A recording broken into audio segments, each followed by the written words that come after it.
Hey everybody, it's me, Liv, and so I'm coming back to you with a very quick snippets of creativity. For those who follow my channel, you know these are when I just do a partial small project, but I thought it would be super helpful for you to see. I am actually starting the process of doing a loaded pocket for Scrappy Tate's 50th birthday celebration.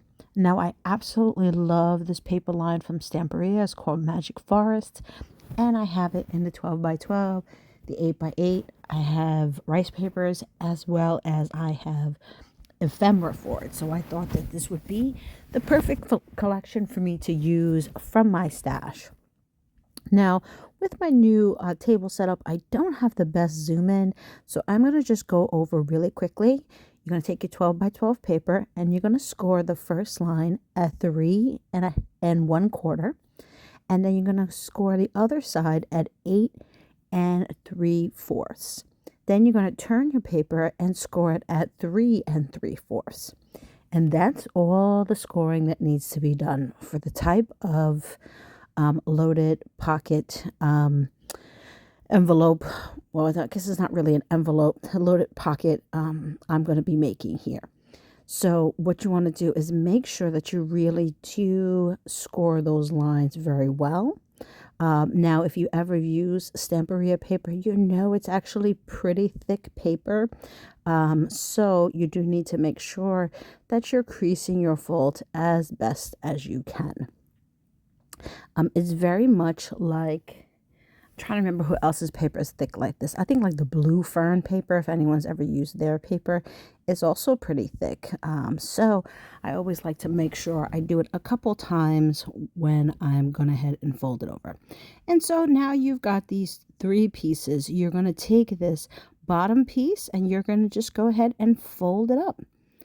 And so you'll see, even before I'm done, it ends up creating a pocket here, a pocket here, and then you're going to have another pocket. So you have actually 3 pockets that are in this particular container that you can use. You can very much use this with any 12 by 12 paper that you have. Now, I'm not going to do the embellishments in this video. I'm just doing little snippets of creativity just to show. But you can take like your hole puncher, just a 1-inch hole punch. Maybe make a little indent in there if you want to decorate a little bit. And then you get the basic sense of what's going on here.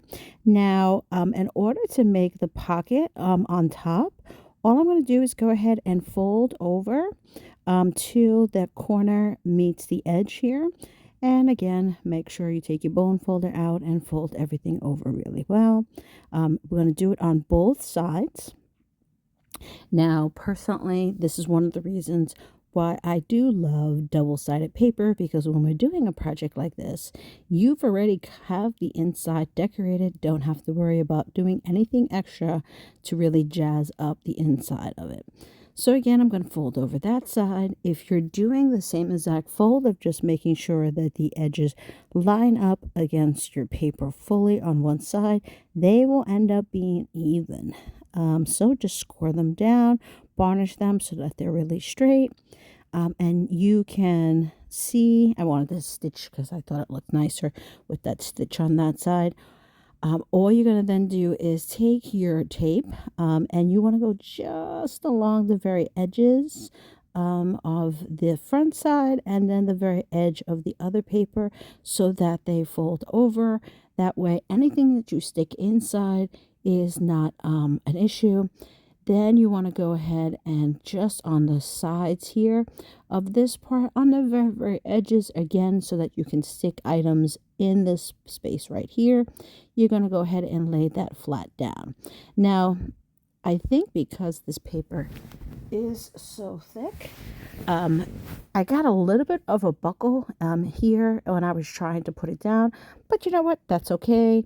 It actually ends up working pretty well with the overall final project here, so I don't mind it as much. But if you're someone who really wants things to lay flat, you want to just make sure that if you're using a much thicker paper, that you kind of press down, kind of like you see me doing here, so that it's much firmer when you're working with this.